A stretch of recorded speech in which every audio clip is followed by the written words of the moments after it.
There were reporters asking questions, and they dragged her away from him. They were asking him questions, too. "Mr. Willers, what is the policy of Taggart Transcontinental in regard to this line?" "So Taggart Transcontinental is just a disinterested observer, is it, Mr. Willers?" He answered as best he could. He was looking at the sun on a diesel engine, but what he was seeing was the sun in a clearing of the woods, and a 12-year-old girl telling him that he would help her run the railroad some day. He watched from a distance while the train's crew was lined up in front of the engine to face a firing squad of cameras. Dagny and Reardon were smiling, as if posing for snapshots of a summer vacation. Pat Logan, the engineer, a short, sinewy man with graying hair and a contemptuously inscrutable face, posed in a manner of amused indifference. Ray McKim, the fireman, a husky young giant, grinned with an air of embarrassment and superiority together. The rest of the crew looked as if they were about to wink at the cameras. A photographer said, laughing, "Can't you people look doomed, please? I know that's what the editor wants." Dagny and Reardon were answering questions for the press. There was no mockery in their answers now, no bitterness. They were enjoying it. They spoke as if the questions were asked in good faith. Irresistibly, at some point which no one noticed, this became true. "What do you expect to happen on this run?" a reporter asked one of the brakemen. "Do you think you'll get there?" "I think we'll get there," said the brakeman. "And so do you, brother." "Mr. Logan, do you have any children? Did you take out any extra insurance? I'm just thinking of the bridge, you know." "Don't cross that bridge till I come to it," Pat Logan answered contemptuously. "Mr. Reardon, how do you know that your rail will hold?" "The man who taught people to make a printing press," said Reardon. "How did he know it?" "Tell me, Miss Taggart, what's going to support a 7,000-ton train on a 3,000-ton bridge?" "My judgment," she answered. The men of the press, who despised their own profession, did not know why they were enjoying it today. One of them, a young man with years of notorious success behind him, and a cynical look of twice his age, said suddenly, "I know what I'd like to be. I wish I could be a man who covers news." The hands of the clock on the station building stood at 3:45. The crew started off toward the caboose at the distant end of the train. The movement and noise of the crowd were subsiding. Without conscious intention, people were beginning to stand still. The dispatcher had received word from every local operator along the line of rail that wound through the mountains to the Wyatt oil fields, 300 miles away. He came out of the station building, and looking at Dagny gave the signal for clear track ahead. Standing by the engine, Dagny raised her hand, repeating his gesture in sign of an order received and understood. The long line of boxcars stretched off into the distance, in spaced rectangular lengths like a spinal cord. When the conductor's arm swept through the air, far at the end, she moved her arm in answering signal. Reardon, Logan, and McKim stood silently as if at attention, letting her be first to get aboard. As she started up the rungs on the side of the engine, a reporter thought of a question he had not asked. "Miss Taggart," he called after her, "who is John Galt?" She turned, hanging onto a metal bar with one hand, suspended for an instant above the heads of the crowd. "We are," she answered.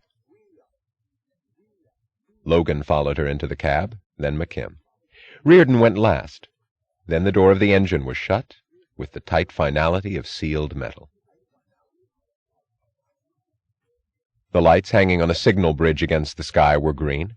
There were green lights between the tracks, low over the ground, dropping off into the distance where the rails turned and a green light stood at the curve, against leaves of a summer green that looked as if they too were lights.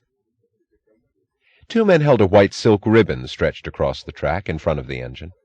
They were the superintendent of the Colorado division and Neely's chief engineer, who had remained on the job. Eddie Willers was to cut the ribbon they held, and thus to open the new line. The photographers posed him carefully, scissors in hand, his back to the engine.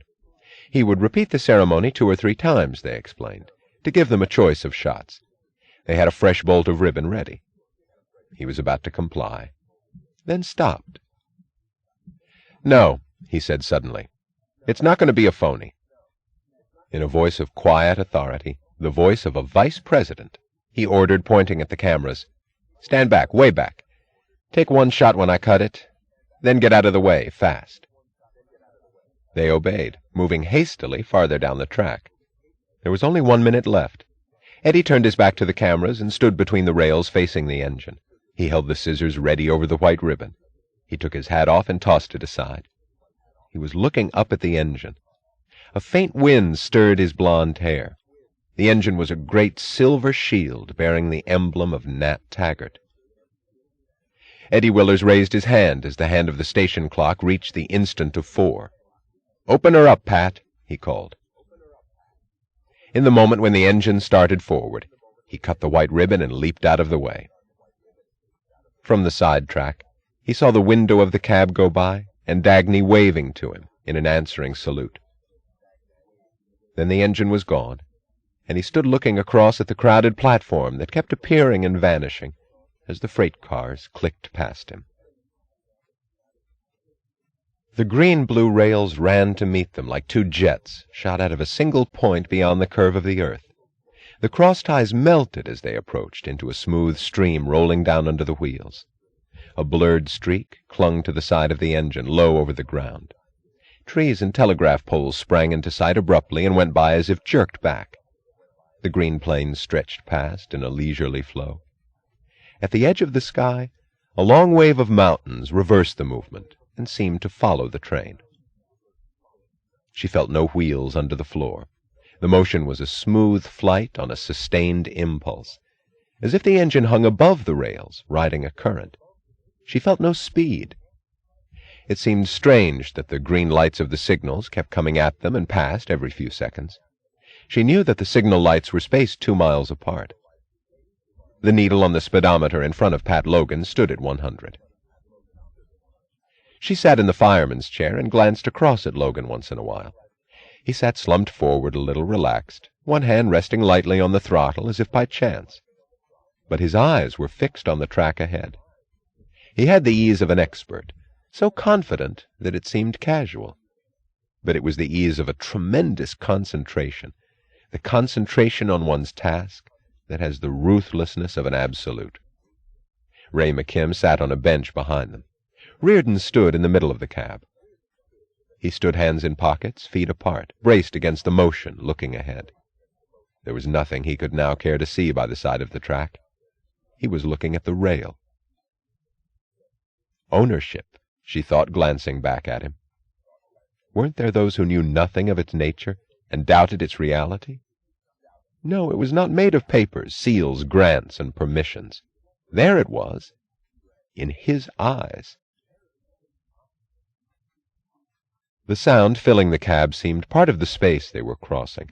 It held the low drone of the motors, the sharper clicking of the many parts that rang in varied cries of metal, and the high, thin chimes of trembling glass panes. Things streaked past. A water tank, a tree, a shanty, a grain silo. They had a windshield wiper motion. They were rising, describing a curve, and dropping back. The telegraph wires ran a race with the train, rising and falling from pole to pole in an even rhythm, like the cardiograph record of a steady heartbeat written across the sky. She looked ahead at the haze that melted rail and distance, a haze that could rip apart at any moment to some shape of disaster. She wondered why she felt safer than she had ever felt in a car behind the engine, safer here where it seemed as if, should an obstacle rise, her breast and the glass shield would be first to smash against it. She smiled, grasping the answer. It was the security of being first, with full sight and full knowledge of one's course, not the blind sense of being pulled into the unknown by some unknown power ahead. It was the greatest sensation of existence, not to trust, but to know. The glass sheets of the cab's windows made the spread of the field seem vaster. The earth looked as open to movement as it was to sight. Yet nothing was distant, and nothing was out of reach. She had barely grasped the sparkle of a lake ahead, and in the next instant she was beside it, then past. It was a strange foreshortening between sight and touch, she thought, between wish and fulfillment. Between... The words clicked sharply in her mind after a startled stop. Between spirit and body. First the vision, then the physical shape to express it. First the thought, then the purposeful motion down the straight line of a single track to a chosen goal. Could one have any meaning without the other? Wasn't it evil to wish without moving, or to move without aim? Whose malevolence was it that crept through the world, struggling to break the two apart and set them against each other?